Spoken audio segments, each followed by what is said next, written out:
What's up, guys? Welcome to another episode of The Arena. Just like everybody else on the internet, we are going to talk about the first 100 days of the second Trump presidency. The economy's in shambles. We're accidentally deporting U.S. citizens and toddlers with cancer. Um, and that just a lot of other things are going wrong in this country right now. So let's dive right in. I would like to say you said accidentally.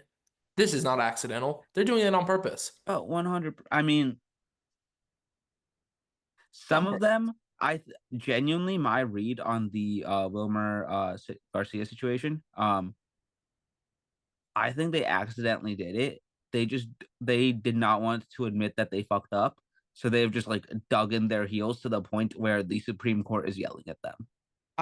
So I genuinely don't think that was on an accident. I think it was malicious intent. I think ICE was just rounding up brown people and they were like, "Oh, he's undocumented." And then they're like, "We're not going to do any more research. That's it. He has a tattoo.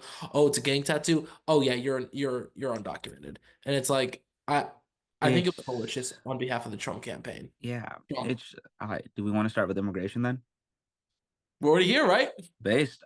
So on immigration, to kind of set the stage a little bit, this is the biggest issue that this man won on last year, and he has already reached unfavorable numbers on this issue on almost every That's single technically category. not true. On immigration, he's still above water on immigration by quite a bit, actually. Most polls have him above water on immigration. I Kilmar still okay, Garcia, though, huh?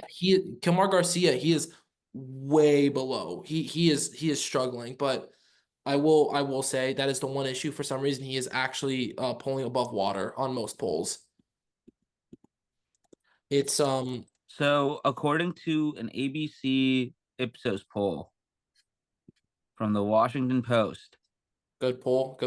from 6 days ago on April 25th, Mhm. 53% unfavorability on immigration. Hold on, let's see. I have different numbers, but I respect it. I think I think it's one of those issues too. By the way, Conrad, how you doing? We kind of started talking. Oh no, I'm doing well. I'm doing well. That's a-okay. That's a-okay. Um, a lot going on, man. A lot going on with immigration. I just think overall too, they're just rounding people up so they can get the raw numbers up. Exactly. And I think it's That's it. I I don't think even think he's deporting as many people as actually Biden did. um Obama and Biden are still ahead of him at this point within the first 100 days, which is kind of freaking wild that they're still ahead of him. I mean, it's just a lot more people, just a lot more media attention, a lot more coverage, and they're I doing it was I in was such a talking, fascistic way. yeah, I think like literally putting up heads on the stake in the White House lawn. Wild. Um, Well, notice too how they don't have any names there. They just have faces of like haggard looking Hispanic men to like buy into a stereotype. It's fear mongering. It's fear mongering. It is. 100%. It is. And I mean, the crazy part is too, like I live in Texas. I live in Houston. That is the first city that all these immigrants will go to. And it's crazy. My friend's mom was an undocumented immigrant from El Salvador way back in the 80s, right? And I was talking to her, and the first thing was like, "Oh yeah, I lived in Houston for about a month." And you can feel it in the city. These undocumented people are scared to come out. They're scared to work. They're terrified. I mean, even like just gardening. There's no landscapers. They're desperate. A lot of service jobs, McDonald's, Burger King. So many of these places were paying under the table undocumented labor, which they shouldn't have to do that. If they're willing to pay into the system, they should be able to pay into the system and have a legitimate check. They're paying taxes. They're providing more in taxes than we are actually receiving. So, but you can feel it. Like if you want a low end service job, you can get one tomorrow. That's how bad it is right now here in Houston. So going back to what we were all 100% true. By the way, I was talking to someone today and I was like, we're going to see a food shortage because of the double whammy from the tariffs and people not showing up to work because they're terrified that they're going to get kicked out of this country for no reason. Um, Last year, and this is from the ICE website. For anybody that wants to go check that thinks we're wrong, go look at the ICE website. ICE arrested 113,000 people last year. So far this year, ICE is on pace. After 4 months, ICE is on pace to arrest less than 80,000 people. But I think if you did a poll, everybody would say that deportations are much higher, ICE arrests are much higher, and that is because of pure propaganda from Caroline Leavitt and the rest of the regime. And Um, just in general, just like mainstream media, just refusing to cover anything as well. They're just so fucking scared. I tell everybody this: stop watching mainstream media. It is complete and utter bullshit. Guys like Aaron Parnas exist. Political Wire exists if you want to get your news in a quick, efficient way. I love No, breaking points. Love breaking. right? It, I'm sure we all have like our different options. Legacy media thrives on chaos, and Donald Trump being president is the most easily chaotic every 30 seconds headline thing that you can get. Case in point, on Monday, the second major international election after Germany was happening in Canada. It was a major talking point in the United States of America. It was something that we were tracking. It is a major referendum on Donald Trump. CNN was talking about some random comment Trump made that day. yep. Steve Bannon And best, right? so headed on over to the BBC. Great reporting coverage of the Canadian election. Shout out the libs up there in Canada, and Mark Carney. But it's just you're paying millions of dollars to El Salvador. Conrad, you found this 5 to 15 million Yes, dollars I to think the estimate's 5 to 15 per the New York Times. I think there's a number out there, $6 million to house people in CCOT. to house people in a foreign prison when they're not even from that country just because they're not a white Christian. Yeah, no, it's crazy too. Just like and just in general with this prison too. Like they've been doing this for the last couple years. I think this prison actually was paid for by China. El Salvador legitimately gave up half of their country, a quarter of their country and their land to China to build this prison, Bitcoin City, and then Surfside City. And we're dealing with Nayib Bukele, who's fucking insane, just crazy guy. But it's a shame. They're doing all this too, just with no due process. Just they will just ship them there and to America, innocent until proven guilty. Well, not in the Trump administration. It's you're guilty, and if you're not guilty, well, you're still fucking guilty. Did you see the other day Reuters flew a drone over, I think where they were holding people in Louisiana and they spelled out SOS? Texas. Texas, okay. Um, Texas. yeah, And like, what? That's here in the States. even the prison in Louisiana where they're holding Mahmoud Khalil. Um, Even that prison, the stuff that we're getting from there is just insane. We had someone associated with the Trump administration say that he wants deportations to be like Amazon Prime. It's just like somehow for pure racist and self-fulfilling reasons, this administration hates people of color, doesn't think that we should accept people that are escaping countries with war and poverty, where these people literally want to do the most hard jobs in American society that keeps our society going every day. Like the only reason that you get your Amazon packages in 2 days, that you have fresh fruit every single day you want to go to the grocery store, the only reason for that are migrant workers. Well, Yeah. you guys just came from Wisconsin. Yep. All the dairy, like, who help out the dairy farmers, it's an open secret there, if I'm not mistaken. I believe someone was interviewed and they were saying, yeah, I've probably interviewed 2 Americans to help out on the farm, and none of them came back. They're not Yes. taking great jobs. They're like the back. They're central to like our infrastructure, to our food, to our construction. Um, It's just I don't know. It's We're gonna it's find out. it's the But I do want to go back to the food system. I mean, in debate, I did a lot of debate in high school, and my whole argument was, we got to protect these immigrants. I mean, and everything Conrad said was 100% correct. It's our food system is supported by undocumented immigrants. It's not like 45%. It's not like no, it's 95%. And this is back in Trump's first term. That number hasn't shrunk. It hasn't done anything. We are so reliant on undocumented immigrants for low income, low wage jobs, just under the table shit. It's ridiculous that if they're scared to come to work, this economy fails. That's how simple it is. This economy is basically propped up on slave labor. You think these people are making 15 bucks an hour? You think they're even making $7 an hour? No, they're making nothing. Mm-hmm. I mean, 100%. it's sad. 13. I just looked at this. Just real quick, Google search. 13 to 23% of our construction workers are undocumented workers. Yep. And As we have super high housing prices, as we need more housing more than ever. We were talking before this, insurance premiums, like all those things tie together. yeah, and even tying into the next topic, just talking about like the tariffs.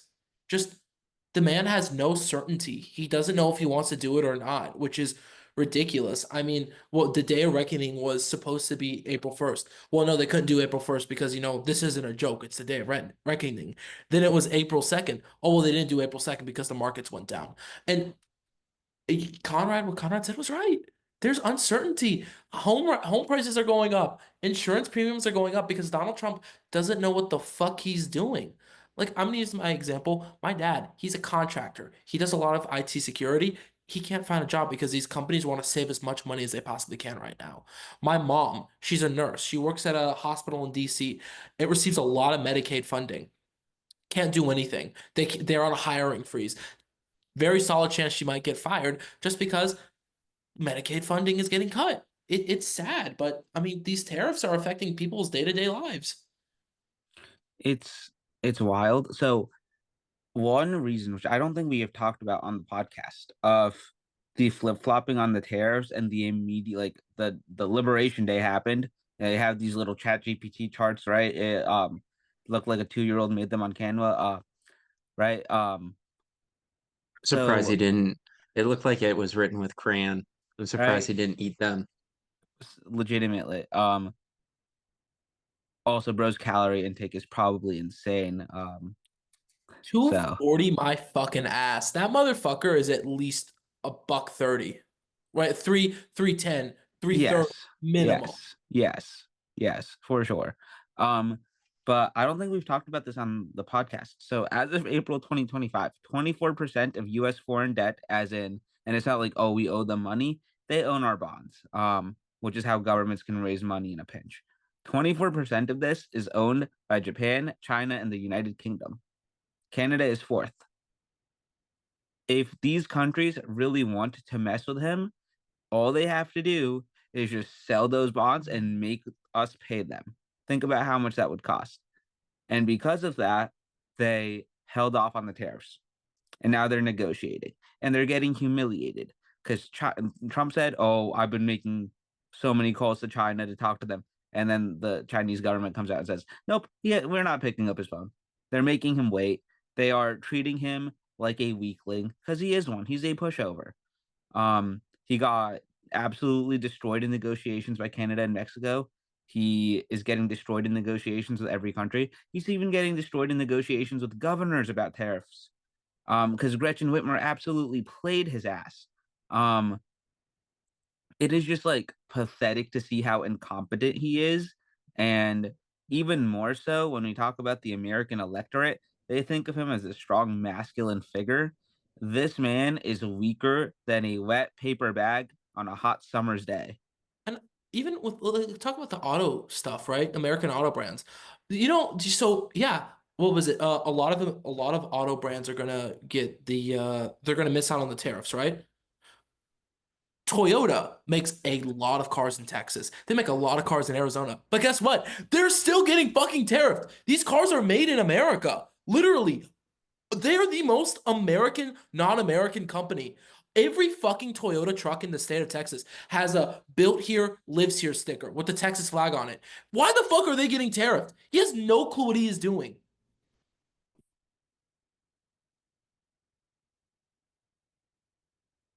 It's dude.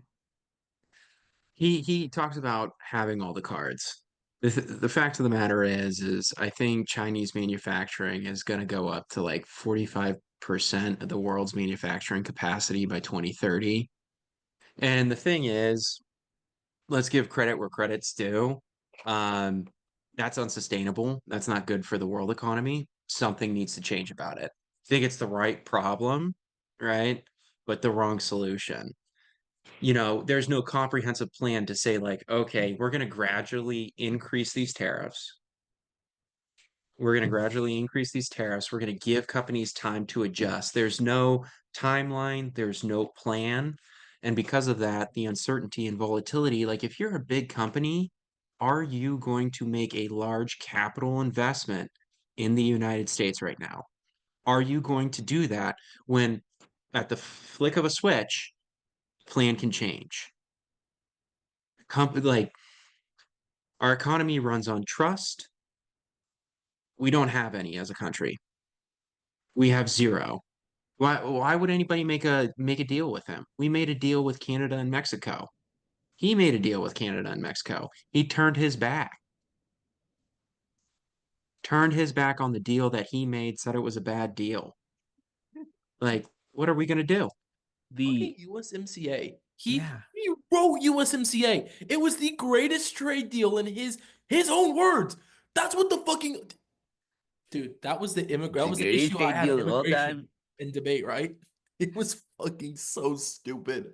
He wrote it. He said it was the greatest trade deal of all time, and he's pulling out 4 years later. And then he takes credit for something that got agreed to in December with Joe Biden as president.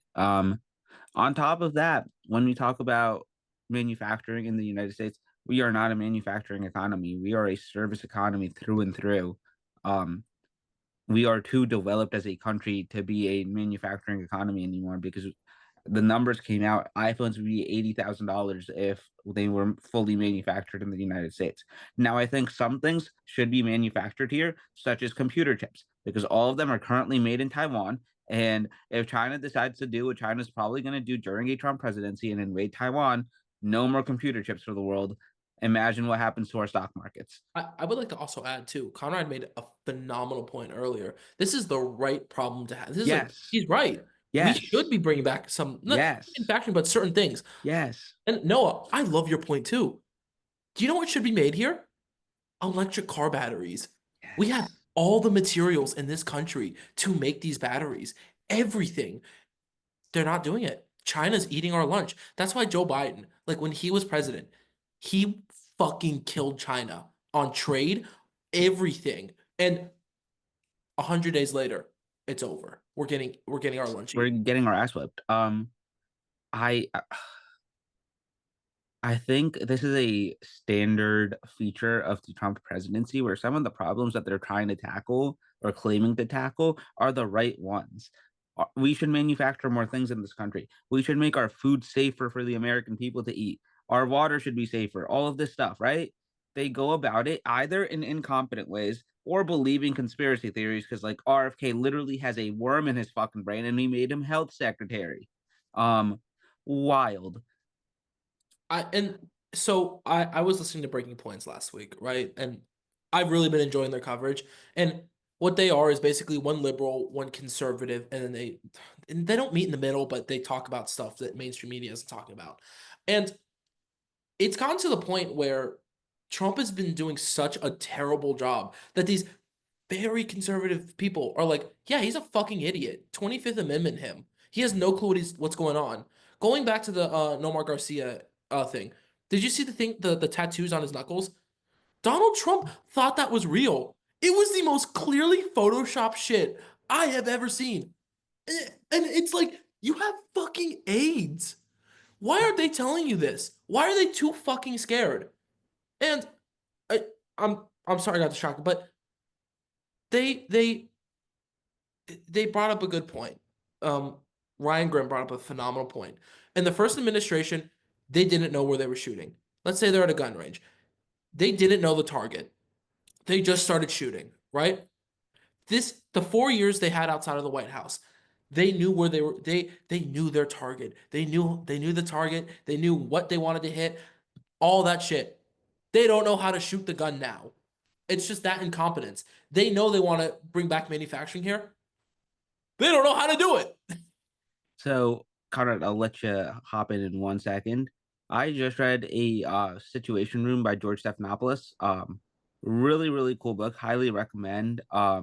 Basically went through like how the Situation Room was created, like the people that have worked there for decades, and then how each president like used the Situation Room in their work, and also like the biggest things that happened in the sit room during their presidencies.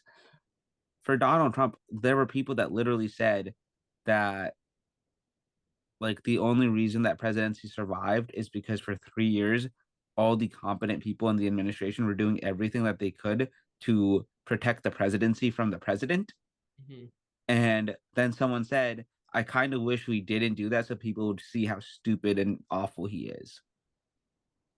Because if the American people saw what actually like happened on a daily basis in a Trump White House for 4 years, that man is, and he's still gonna do great because he's a cult leader and people are stupid. But I think if we had actual competent media coverage, we would get that. We talked about it. We don't. They are all on their fucking knees every single day for more attention from this man. Like whether and I think this is just like a problem with everybody. He has like this air of gravitas. I'm getting a little distracted. Um, but he has like something about him. Maybe he has whatever like fascistic, stupid fat boy aura that he has. Where like people want to be around him for some reason. Shout out Eagles legend Saquon Barkley, Oliver. I just had to get that in. But Yeah. Well, Eli Manning's a Republican. I don't see him golfing with the president. He definitely has. I don't see him golfing with the president, sir. Not on Maine. Not getting out of Marine One, hugging Keep, each other, let's keep going. then eating dinner Let's at give Bedminster Conrad a Golf. chance. Let's give Conrad a chance to chime in.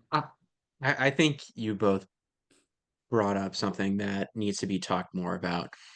What information is getting to the president, right? And we also have to look at a little sidebar here. We have to look at the presidency as more than the man, but the administration and the people he surrounds himself with, right? There was a big critique of this administration coming in, get out the DEI hires, which we all know what that means.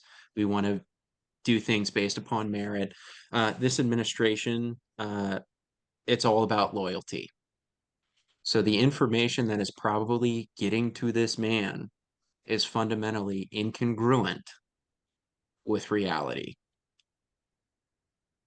And Yeah. that in itself is scary because if you cannot present what is actually going on in real life, how are you supposed to make informed decisions about it? Do you see anybody in this administration when you see those Soviet Union-esque cabinet meetings where they might as well be just like slobbing on his knob? Do you think anybody has the testicular fortitude to say, no, you're wrong? Not a single person. Probably like the closest one. I mean, at least they stopped, they did the 90-day pause when the bond market was starting to get shaky. At least they did that. But for the most part, they're just letting him run wild. So going into that, Mike Waltz was removed as NSC chair today. He's going to be our UN ambassador, and Marco Rubio is going to become, I believe, the second person ever to be Secretary of State and National Security Council guy at the same time. I think just like when Henry Kissinger had to do it for Richard Nixon, this is because no one wants to be hired and associate themselves with this administration anymore. And last time, it took until January 6th for people to start resigning and all of this bullshit. I don't think we see people resign because they don't have the brain cells to like do that um to protect themselves. They are too deep into the cult. However, I don't think anybody that's not currently associated with this administration is hopping in. Like someone like Elise Stefanik, who was supposed to be the UN ambassador, she's not doing it. She's someone that has so much potential for the Republican Party, which is scary, but like she's someone with potential. She's not hopping in and doing anything. I think maybe do you think like JD Vance has people around him that he's the one that's purposefully staying away from Trump and not the other way around? Like Yeah, I think that's a possibility too. Like no, I don't think people outside this administration and the Republican Party want to be associated with them anymore.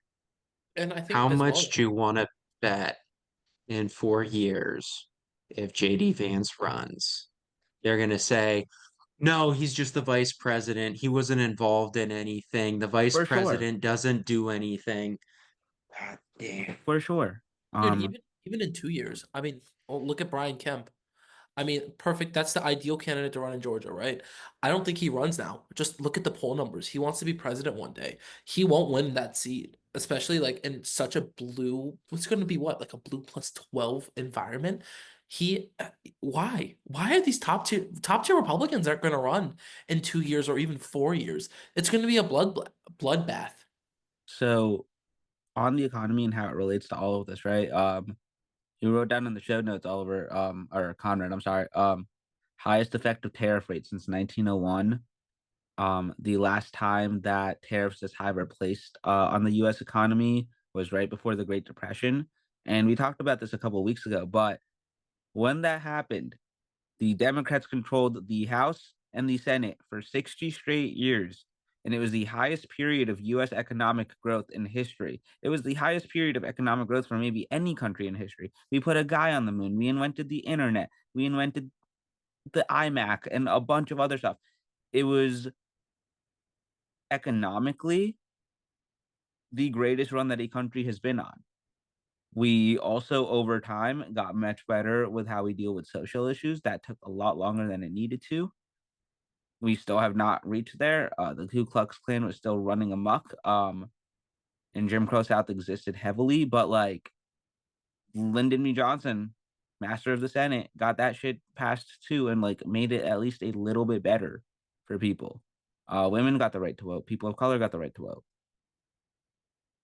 It's just like we're going to see that time period again. I think. I know we said like no future talk, but I just think that like they have already got their asses handed to them, and that will continue. It's going to be belt to ass on any conservative human being on this planet for the next couple of years, and that's awesome. Yeah, the amount of political capital, like just everybody's passively building for just letting everybody screw up is absurd. It's disgusting. And I wish we didn't have to collectively go through this. Um, because it's there are some things where we're going to be able to directly tie um, deaths to the current actions, but also to the residual effects, less money in like less money in your pocket. They're talking about chopping Medicare, Medicaid, and I mean, we're gonna hurt for a bit, but we get through, and once we get through, I agree. I agree. We're gonna have some unbelievable progress. One of the other things too, with this whole like Doge initiative, again, right problem, right problem. We want to make government work better. We want to make government more efficient. I think everybody's frustrated over the past previous decades that like government has not been delivering to the people. right? I think the idea of Doge is a good idea. The implementation was absolute dog shit. And, it didn't really do anything. This administration, I put on the show notes here, spent $200 billion more in the first 100 days compared to the last year? 200 billion more. Like, what are we doing? Nothing. Like, also on the show notes, egg prices all-time high, hit $8 in March. But you know what's wild? The cost of wholesale eggs is down for companies. So what does that mean? It means either like it probably means they're price gouging the consumers at this point. Like it's nuts. I went to Aldi the other day. We call them the bougie eggs, like the organic. They're only a buck more than regular eggs. Like, what are people supposed to do? Gas prices, he said a few weeks ago, they were at $1.98. Where? Where?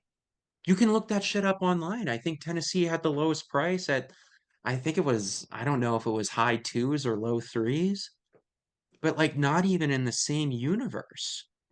Yeah, I've gotten gas in like 7 different states in the last month. Not one of them was $1.98 or anywhere close to that. The COVID, right when COVID happened, in DC it was $1.99, but what, that was 5 years ago. I mean, he's not there. He's just mentally not there. And I think Republicans won't do it, but they're hypocrites. They said Biden's mentally not there, but Donald, there's nothing in there. Mhm. Did you see him talking with Stephen A. Smith? He just went on an absurd rant. Yes, dude, he talked about fucking Harlem in the black vote. Like Stephen A. Smith asked him a question about fucking Harvard, and he's like, "Oh yeah, I love Harlem, and the black people love me, and they love me in that part of the city." It's like, dude, the fuck are you talking about? He is not. I think there's a difference between like Joe Biden. He was there, right? Not the sharpest tool. He couldn't say what he wanted to say, but he was there. And he was able to get the job done. Donald Trump can't do it. He physically cannot do it anymore. Okay, real quick, because I learned something about Joe Biden today that I didn't know. Um, yes, he could not communicate. My man had a stutter from jump, and then it got worse as he got older. Man could not communicate. It's okay. That's fine. He actually got work done. When the United States found out in like October of 21 that Russia was going to invade Ukraine, they told Zelensky, and given that the last time that we were giving intel to other countries was 2003, and we were telling them that Saddam had weapons of mass destruction, no one was really believing us. We were having trouble getting our point across to Zelensky. So right before it happens, Biden went and made the decision that we're going to make our information public so that he buys it. And Anthony Blinken went and spoke at the United Nations General Assembly to get more buy-in from our allies. And there is a plan written up and ready to go in October for how to deal with Putin if he invaded Ukraine. And as soon as the invasion happened, ready to go. As soon as it happened. Um, that is a diplomatic masterclass. Also, what no one fucking talks about, Joe Biden is the only president in the history of this country to go into a war zone not controlled by the United States Army. And they still called him out for being sleepy. Yeah, that is wild. I That mean, is absolutely That is wild. one of the coolest things that a president has done in our history. and honestly, I think that segues us perfectly into the next section, the media. I mean, just the coverage on this presidency has been just despicable. I mean, MSNBC, CNN, specifically CNN. I mean, hell, 60 Minutes, their longtime producer just quit because he said he couldn't be biased anymore. The White House, hell, ABC with this settlement, they gave Donald Trump a settlement. They did nothing wrong. They just didn't want political persecution or political backlash. And it's just a fucking shame. We live in a democracy. The media should be able to say what they want to say and be protected by the First Amendment. But nope, not in this. Not with Pam Bondi as AG, not with Yeah. these fuckers here. I think the media and a lot of these law firms, they need to grow some stones. They need to ask like the difficult questions. Um, Also too, like let's be honest, like the conflicts of interest, like you'll see it on the socials too. Like you have to keep in the back of your head, like the engagement and the viewership is what sells the advertising revenue. So, I mean, this is a train wreck. This is a car accident developing right in front of us. Like you just cannot look away. You cannot look away. And I hate to say it, but like the man sells. The man sells attention and everything. I mean, that's just because everything going on right now is pretty scary. Pretty scary. The It impacts all of us. They are purposefully, Fox does it, CNN does it, MSNBC does it, literally any legacy media. They purposefully generate outrage in their viewers so that more people watch. They sensationalize the news. I'm rewatching Newsroom with my mom right now, making her watch it for the first time. Like, goddamn. Like, I think it's like the second fucking episode where it's like the government gives us these airways for free because we do the news. We should not be able to profit off of this. The cool thing is legacy media is going to be fucking 6 feet deep very quickly. If we look at the Hmm. engagement that Breaking Points, Bulwark, even Pod Save America, Aaron Parnas, like He's doing the Lord's work. he's doing the Lord's fucking work. Shout out to you. I like that's the future, especially for our Gen Z brain rot ass generation that needs TikTok videos to understand things. But just in general, that is the future. Legacy. I made a video about this last August. And I remember thinking that I was gonna get a bunch of hate for it. So I uploaded it right before I got on a plane and did not have access to my phone for 8 hours. So I would not be just like sitting in my room responding to every single comment that I got because I would do that otherwise. Um, every single like if you actually like go back and you track the money from like which people own these media companies and who they give money to, guess who they give money to? Even CNN,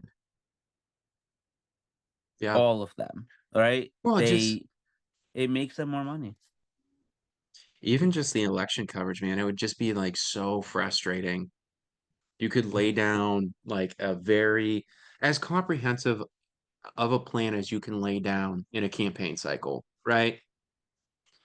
As comprehensive as a plan uh, as possible. And there's like this false equivalency of competence and just outright tomfoolery. It was just insane. It was just absolutely insane. And they've just been doing, we're going to look back on this time and I mean, it's criminal what they've allowed over the past decade. Over the past decade. It's insane. And there's just no accountability. I mean, and that's the worst part about it. Like, even just like covering. I so another thing I wanted to mention, and I guess is the best time for me to slip it in. Donald Trump's having influencers at the White House, right? I mean, I think you guys saw that. If you didn't, it did. And they're having influencers and new media at the White House. And I'm not gonna lie, great idea. Love that. We should be getting away from it. Another example of right target. Why the fuck are the influencers talking about how the White House is filled with young people with young families? What the fuck is that? Like, dude, Why are there influencers there who have been paid by Russia? yes. Tim Pool was there. I mean, he literally is a Russian asset. He was paid by Russia. I know there's not much going on under that fucking beanie, but like, why the fuck is he there? I Like mean, legacy media should be all over that and saying like, "Hey, this dude was paid by a foreign country. Why is he taking our seat?" That is literally their competition. They are literally going to be pushing them out for these influencer sycophants to push their message. And that's low-hanging fruit.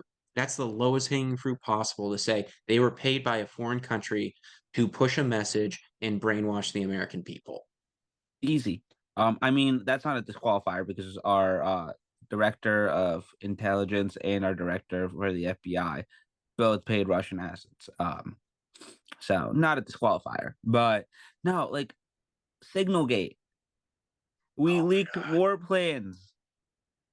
We leaked war plans that involved active U.S. military personnel, and these reporters could not give less of a shit about it because it's not as cool as talking about RFK wanted to claiming that he banned Red Dye 40, where he just asked the companies nicely. The Cybertrucks, the Department of Homeland Security buying $400 million Cybertrucks, right? That was not broken by legacy media. Ryan Grimm broke that story. Uh, they're not doing their job. They're not reporting. No. They're talking about bullshit. Like I we're not gonna get a real fucking story. They're talking about David Hogg, who is trying to fucking actually make a difference. I think it's a cool story. Why the fuck are you covering him for 5 fucking days? He doesn't need a cycle every hour. So ESPN has a formula where they will talk about where like the meme going back to like 2011 2012 days is that every single day every ESPN show will do Lakers Tim Tebow Cowboys every single day because that's what gets play. The news is doing the same exact thing. James David Hogg is getting play right now because he's pissing off factions of the Democratic Party and obviously the Republicans. So he's getting play. He's causing outrage. Um, Donald Trump deporting Wilmer Abrego Garcia, rightfully so, but like that's gotten so much coverage because it's a sensational news story. You don't expect that to happen in the United States of America. We are supposed to be above that as a country. It's just continuously sensational news things like this and not the actual news that's happening every day. Where if you hop on political, genuinely, I'll see clips from like CNN or news shows, and I'll go right into doom scrolling mode, and then I'll like get like the Aaron Parnas free Substack letter, or I'll go on Political Wire, and it'll be like, oh, there's a bunch of shit that's happening that's like actively resisting all of this,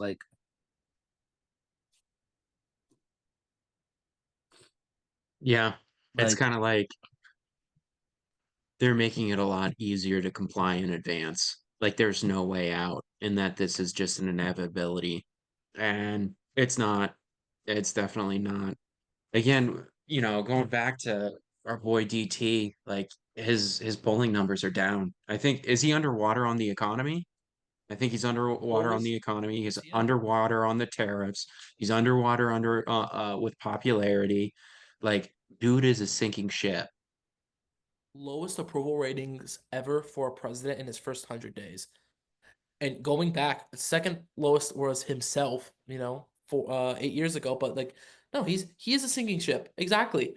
And the legacy media is just too scared to go after it. I don't know. It's fucking hypocritical. If Joe Biden did any of this shit, he would be impeached by now. Oh, And without a doubt. And honestly, here's the thing. Here's the difference. If he did like half of this shit, like we'd be calling for it. we'd kick him out. Democrats are, and listen, I have a huge problem with Democrats, but we're able to hold ourselves accountable. We were able to kick out Joe Biden. He would have Dude, been I was impeached by calling now. every single day. I was calling every single day. And that's the difference is we like it's not a partisan affiliation. It's just like, hey, like that's unacceptable.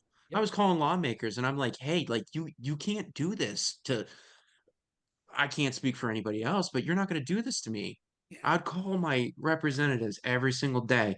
I'd say, my name is Conrad. I'm from a swing county, Erie County, a bellwether county that has predicted like every election back to, I don't know, I think like 90s or 80s.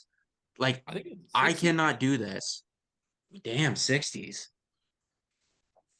I'm like, I can't do this. And like, that's the difference. That is the difference. Exactly. I mean, and Democrats are just the base is a lot more motivated too than I guess we're gonna segue to the next topic. Just Um, I just you, wanted to you- add one thing real quick yeah, because I have it pulled up. I have like the actual like raw like PDF doc from Ipsos about their last poll. yeah, April yeah. 22nd, inflation in the United States about America, 71 to 27 negative rating on Donald Trump. Dude, he's getting fucking killed on the economy. And That's why he was elected, by the way. that's why he was elected. That is the one thing that until COVID he was decent on last time. And I by the way, talked about it earlier about immigration in his poll. Yeah, no, I was wrong. He's underwater on polling. I guess what I meant was he was his most popular issue. Even then, underwater, dude, he's underwater on everything. I mean, the motherfucker he's shooting himself in the foot. And I mean, Dave Portnoy said it best, right? Don't piss on my back and tell me it's raining. Yes. Okay. We have a current structure of oligarchy in this country because he only won this election on the backs of the elite to make them richer. The House Republicans can't get their shit together to do any of like the budget reconciliation that they have to do to make this work. Which thank fucking God. Um, on top of that, all of them are bleeding money. Elon Musk is about to get his ass kicked out of Tesla. Um, like my man had a rant last night on Twitter, probably off the ketamine.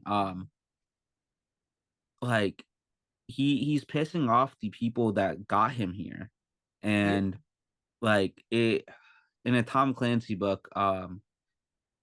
It's really cool actually because I think this is how the Putin story ends as well. I will cut this part out. It's just like really fascinating to me. I'm sorry, but they invaded the Ukraine in the exact same way that they did because the Russian president who's been there needs to like bring back glory to Russia because the economy's tanking, just like now. And ultimately, the play doesn't work, and the oligarchs in like his circle ends up killing him. Um, I don't think like Jeff Bezos is ordering a hit on Donald Trump. I just think like their support goes, he's fucked. Their support goes, all the Republican candidates that they promised to fund, fucked. Like Elon Musk is forced to like sell back his Tesla stock at like lower prices or whatever they do. That's what they should do. But like, they use whatever's in the terms of the Tesla leadership structure to see if they can get him to give back all that money. That man has no money. That man's cooked in life. Like he'll end up like Steve Bannon on like alt right wing media. Probably have a podcast with Jason Whitlock. But That's, I mean, to kind of get back to the first 100 days, like, where is that dude right now? He just disappeared. Bannon was just He on completely. Bill Maher, right? Are we talking about Steve Bannon? No, no. Elon Musk. Oh, Like 2 months ago, like at what was it, CPAC or something like that? He's out there with a chainsaw of democracy or some shit. And now it's just like, hey, dude, no one's ever gonna touch a Tesla ever again. That brand's radioactive. That brand I oh, sorry to cut you off, but like when I was in college, we learned so much about Lehman Brothers, all of this, right? These companies that like there's literally like I was in like a media business class and the whole thing was like don't pull a Quibi. Was like the entire like because we created like a business plan in the class and stuff like that. The entire like the one mantra was like do not pull a Quibi. I have never seen a company lose 71% of profits in 5 months. That is insanity. it's how crazy how too. Oh, I'm sorry. no, no, like how does the stock, how is it going up? That's the thing. Like, I'm like, how disconnected are you from fundamentals? Like, where is that gravity where it's like, hey, shareholder, just greater economy. This valuation is so hyperinflated, it's disgusting. Sorry about that, Oliver. No, I mean you're right though. I mean, just one dude, you're making a better point than I am. I mean, but and even yeah, another example of the Trump team just being right on an issue.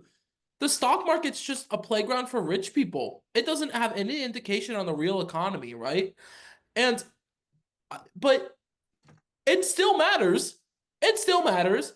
I I think everything is so fucking overflated in this economy too, especially Tesla. I mean, no offense, you're a fucking car company. Why are you the most expensive, one of the most expensive stocks in the fucking S&P 500? I don't know. Yeah. So this is we'll talk about Tesla for a hot second, but a good segue into like I think the most dangerous thing that they've done in the last 100 days. stock gets hyperinflated because, something will happen and people will start buying it or selling it immediately, especially now with like social media and stuff. And I don't think that the people that talk about the stock market on TV are like picking up on that. I think it's really evident these days because of like the fluctuations we see on like even like rumors of announcements from this administration or regime. Um, but like, you know, usually my theory when buying stocks, and obviously do not take financial advice from me, but like if Apple or Nvidia or one of these companies is doing their earnings report and I know they've had like a pretty successful quarter, I will buy a bunch of their stock that morning before the earnings report comes out because that stock will go up.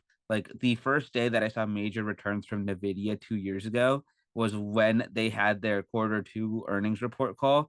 And that morning I bought like I sold a bunch of other stuff like Apple's S&P 500 ETF, all of that. Bought a bunch of Nvidia stock because I knew it was going to be a good day, and it was a great fucking day. Right. So these people are hyperinflating it just based off of like, oh, let's help our buddy Elon. Because like even he can just like go out and buy more. Um, they can release some more supply and like have more people buy it, boost up the value. Like there's a lot of ways to manipulate like your stock price. Um, but if we're cool, I'd like to segue into something that I made a video about this like as soon as it was announced because I knew how it would happen. Trump coin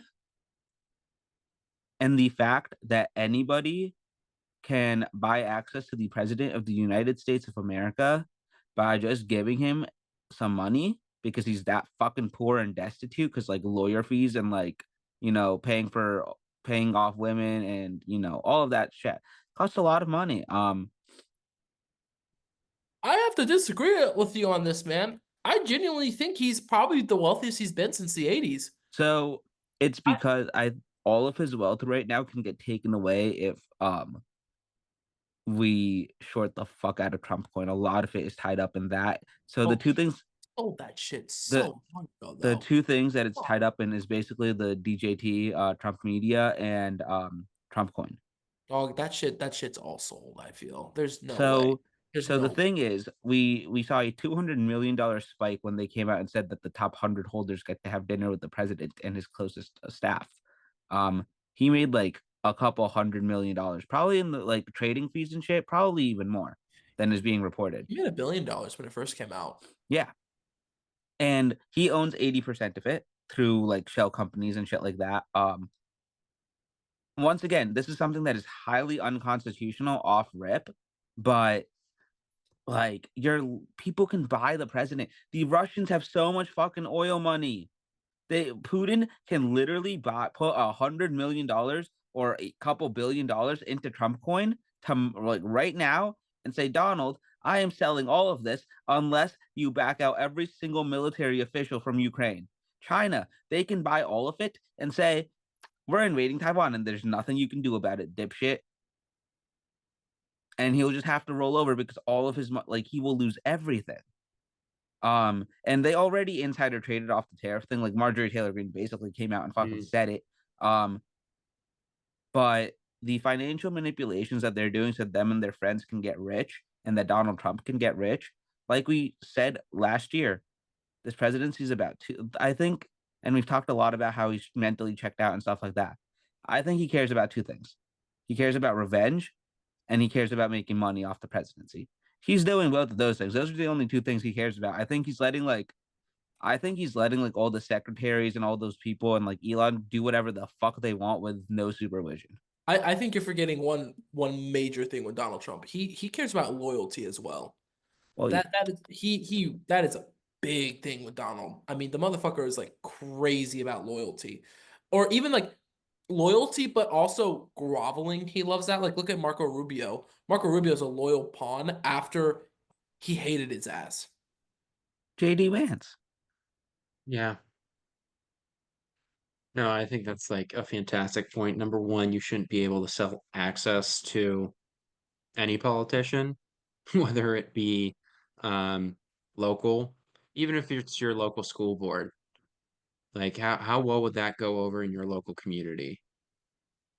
And any other politician, you would be outraged. That man The sooner I feel like the greater population wisens up to the fact like he does not care about you. He will use They you to don't. advance. They're never. If I think independents are a myth, but like they hate him now. Mhm. Right. But It's hard. I feel like independents have been it's been used as a bad faith argument for years now. I'm an independent. I'm like, okay, I know exactly where this is going. You're a free thinker. Wow. How original. You know what's funny? there's. Oh, I'm sorry. You Oh, know, I was just gonna add. oh, There's good people on both sides. yeah, there's good people. Yeah, there's great people on both sides, man. Don't forget that. No, statistically speaking, people who claim to be independents, moderates, all that stuff, they overwhelmingly vote for one party. It's the funniest fucking thing. They'll say, "Yeah, I'm an independent," and then have never voted for a Republican their whole life. My mom never voted for a Republican her whole life, and she's like, "Yeah, but I'm an independent," and it's like, "Mom, you're a Democrat. You're a liberal. I'm sorry." I going. I don't think that the cult is ever going to realize what he is. I think they are too far in. I think a good 20% of the American public legitimately thinks that this man is Jesus Christ reincarnated in front of them as a fat orange man. And I don't think that we're gonna get them back. He'll How always have 35%. he'll always have 35%. It's about the other. It's about the others. Yep, exactly. It's Um, do do you think that changes though with everything they're cutting? Everything they're cutting. The rural communities, I feel like they're going to be hit the hardest.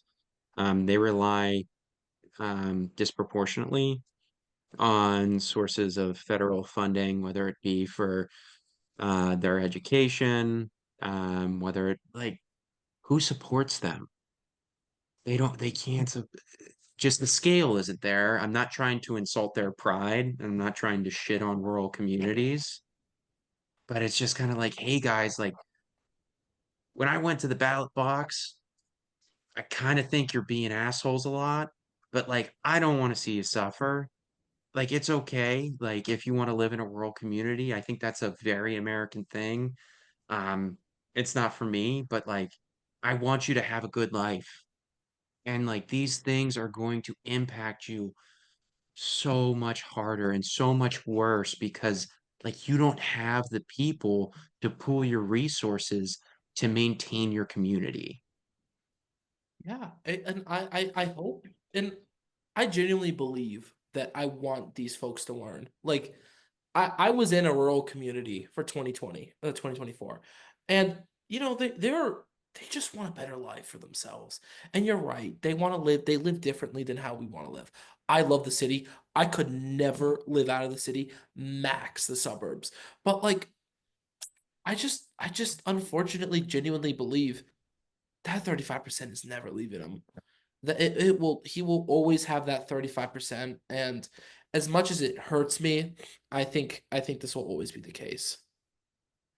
But I want to be wrong. I genuinely want to be wrong. I mean, I I don't know. think go right ahead. No, nothing. Oh, Conrad. Oh, No, no, all you. Oh, so I was gonna say, hopefully, like it would be cool to do it, like personally, but like in general, I want to know, like 20 years from now, when like all of these people that are in this administration, the previous administration, all the people in Congress, the people in the news media that wanted this to happen, 20 to 30 years from now, after we have all the fallout from it and like they're on their deathbeds, I think hitting them with the "was it worth it at all" question is going to be really, really interesting.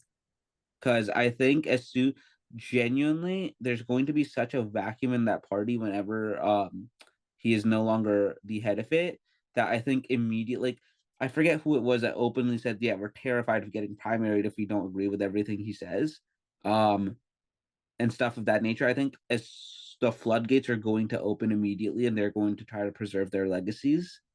And I think it's honestly American people to never let them do that. What you said, by the way, about Donald Trump dying once he's gone. No, you're right. It's over. It's like a Ronald Reagan effect from the 80s. You know, they've been appealing to like, oh, I'm basically Reagan, and it's like this is the Reagan's party. Well, when Donald Trump's gone, there's no Donald Trump, right? No one in that party's taking over from him. Not Don Jr., not JD Vance, no one. That party, there is going to be such a huge vacuum. I think you're so right on this, Noah, that they're not going to know what the fuck to do for the next 10 years. And you know what the Republicans ended up doing? They ended up choosing Bush. Yeah, he was the VP. They're going to be so lost in the woods. It's crazy. And we've seen this a bunch of times in Turkey. I know I mentioned this once or twice on the pod. Um, Once Erdogan dies, Erdogan's party is the AKP, right? Once he dies, that party no longer exists pretty much. There was a party in Turkey, really big party for a really long time. The head of that party, he was the prime minister of Turkey for a really long time. Once he died, that party no longer exists. It happens a lot, and that's what's going to happen with the Republicans. They'll exist, but they're not going to be the same Republicans as today. That will be, I hate to say it, really look forward to that day. It just I sucks, man. Like I I don't know if you've lost any people to all this, but like it's just like, dude, it's frustrating. You just see people like change over the course of 10 years, and you're like, how did you blame all of this on illegal immigration and like trans people? I It just like, hey man, like there's so many different cool ideas we can do, and there's so many common sense compromises we can make. And like I am just yearning for a time in the future where we can get back to work. But that power vacuum, bro, it's gonna be like a black hole. It's gonna be like a big ass sun that explodes via supernova, and just the gravity collapses on itself, and nothing's gonna be there. exactly. Um, Before we head up out of here to our end of show stuff, I think we'd be remiss if we did not talk about Donald Trump's impact in the last 100 days on international elections. Um, in Germany, the AfD was poised, like it was terrifying in Germany. Um, the AfD was poised to run shit. Now they did get all the East German votes, but they did That not was to be win. expected, though. That part was expected, but like they were supposed to win by a lot more. That didn't happen because Musk and Trump got involved. In Canada, we saw one of like as Conrad put it in the show notes, and I started dying laughing, and my mom thought I was psychotic for a hot second. We 28-3 their asses in Canada. Dude, Um, and this election in Canada, let me like it was we were in Erie when I first got to Erie. We had some Canadian volunteers come in. Literally the first weekend I'm in Erie, right? And I'm talking to them and I'm like, yeah, you guys have an election next year. I was like, I'm gonna be honest with y'all, it doesn't look too good. And they're like, yeah, no, this is gonna be a conservative majority. 28-3, I genuinely think understates it as well.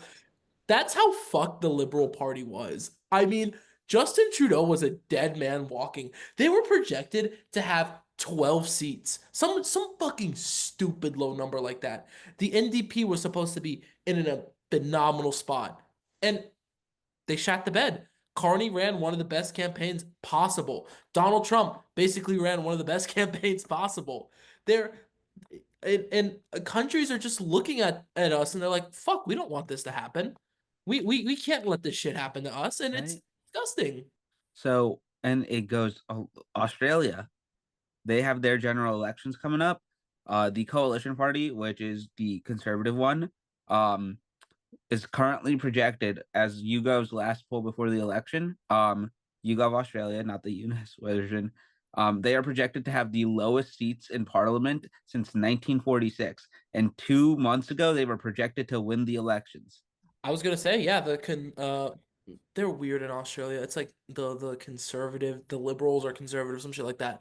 The conservatives of Australia basically they were supposed to win. It's supposed to be a fairly easy election for them. They've also collapsed. I mean, to be fair, it's very similar to Canada too, in the sense that you had an awful candidate. You have an awful candidate in Australia. You have an awful candidate in Canada. Just and the things that they've been campaigning on for the past 3 years, basically just were like, oh yeah, we're not gonna do that anymore. It's gone. What was it? Carbon tax in Canada and something and Trudeau. Carbon tax is gone. Carney got rid of that day one. Trudeau is not in office anymore. Same thing in Australia. Like it just conservatives internationally are fucking stupid and the liberal progressive parties are capitalizing on it. Belt to ass. I feel like too, especially I can't really speak on Australia, but it seemed like Pierre, the conservative, and I do apologize, I'm not too familiar with like the title. I'm not really sure how like the prime minister thing works in a parliamentary government, but like Pierre just basically tied himself to DT and just wanted to be a Trump light. Nothing like battle on wokeness, just from my understanding, didn't really have much to offer. And like he tied himself too closely that when the man threatens your sovereignty, how are you supposed to stick up to him? I've If been you're going to be a sorry, go ahead, Oliver. Sorry. No, no, you're right. Just 100%. I mean, I love Canadian politics. It's like one of the things I really love to read up on. And the for the last couple Canadian elections, it was Aaron O'Toole was the last guy who won, and he's a very moderate conservative of the party. He loses. He loses the same exact margin they lost in 2021. I think it was like Aaron McKee or McKay or something like that. Peter McKay ran. He loses. O'Toole runs, very moderate conservative. They get the exact same margins. Canadians were like, fuck you, we didn't want an election. We're giving you the same numbers you get. Liberals gained maybe one seat after Trudeau calls in. So the conservatives are just taking a step back and they're like, fuck it. Let's try to do what America does. Let's run a really conservative guy. Let's try to see it worked for them. It might work for us. So they do Polyev, right? Pierre Polyev is running this really successful campaign at the time, just being a populist, going out against all this shit. One of the big issues in Canada is immigration. He's like, we're going to close the borders down. We're going to make housing cheaper, all this shit. Trudeau had no fucking clue how to argue against this. Jagmeet Singh had no clue how to argue against this, right? And what basically happened was, Carney comes in, he says, okay, yeah, we're gonna stop immigration so much. We're gonna get rid of the carbon tax. Is another thing Pierre Poilievre loved was the carbon tax. We're gonna get rid of that, and then we're gonna also protect Quebec rights, and it worked. It was a very In a major very way. weird election. Um, it's that I think overall, it has been a very long, grueling 100 days. What's really funny is I worked on a whole campaign between these 100 days, which is wild to think about. But I think at the end of the day, like we said, going into this, they are so fucking incompetent that they can't even do fascism right when everything is there for the taking. When you have maybe like the dumbest electorate and like adult population in history in a country. You have the media capitulating to your every need. You have both houses of Congress, and you still can't get it right because you're that fucking incompetent. I think that's my read on the first 100 days. They just Yeah. they had no clue, man. They don't know what the fuck they're doing. They know what they want to attack. They know all this shit. Again, going back to my stupid analogy. Well, thank you, Ryan Grimm, for the analogy. They know what they're shooting at. They don't know how to shoot the gun. They just don't know Exactly. what they're doing. It's It's again, it's unfortunate we're going through this. I think also too, it's okay that sometimes, dude, sometimes you just watch the news, you read up on what's happening, and it can be heavy sometimes. It's okay to like take a breath, take a step back for like a few days, give yourself a break. like a big part of this whole administration is kind of to make you feel that way. And this is going to be a marathon, not a sprint. Um, there's a lot of great people doing a lot of great work across the country. They're fighting for us, they're fighting for everybody's rights. Um, we have a lot of promising signs, so it is scary. I don't want to say the incompetence is a good thing. It's a scary thing because it has negative implications for all of us. But it's important to remember that you got to take care of yourself and that there's going to be light at the end of this tunnel. Exactly. One, 100%. Like every day is a day closer to midterms, and I feel like as it gets closer to midterms, I think we may see where the fear of being primaried is not there. It's just going to be the fear of being completely swept. Yeah. Because if we stay this current course economically, if we stay this current course with the human rights abuses, people are already sick of it. People are already sick of it. There is hope. If you need to rest, rest, and we'll get back to it. Exactly.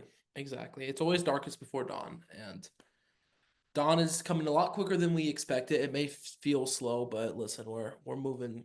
We're moving. Bro, we can't order new elections on Amazon Prime and it show up in 2 days. I I wish wish we could.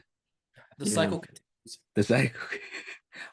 Just adding to that because I saw this morning and we didn't talk about it. Virginia has now been moved to a lean Dem for the governor's race. It's gonna be like, dude, we're gonna win Virginia by like 10 We're probably New Jersey probably avoids the swing state category because I of think, the shit. yeah, for the governor's election for sure, for sure.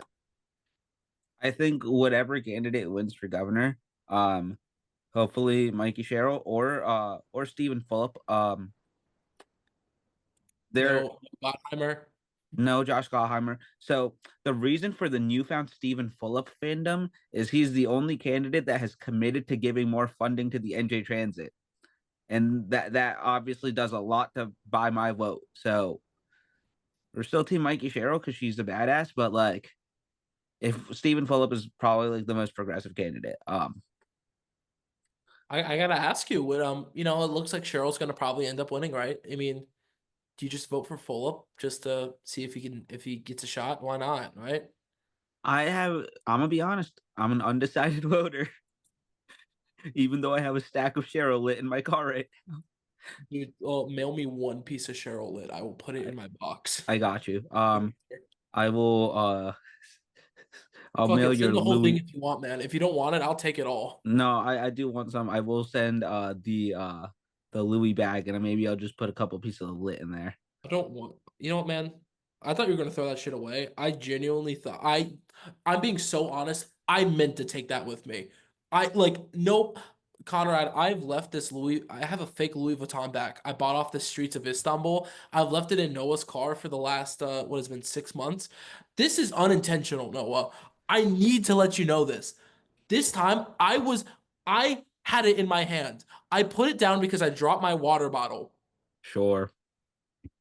It's still Last in your car. to end it, like always, what are we looking forward to for the Um, week? I have a big interview tomorrow that I hope I get the job. It's in Texas. It's in Houston. Um, anything else? I'm getting new spark plugs in my car. I'm pretty excited about that. Nice, That's it. operable car. Um, this weekend, I'm seeing my buddy and his wife for the first Oh, time probably in like a few years. They just got married. They eloped to Thailand and I met him in Pittsburgh like back in 2015, 2016.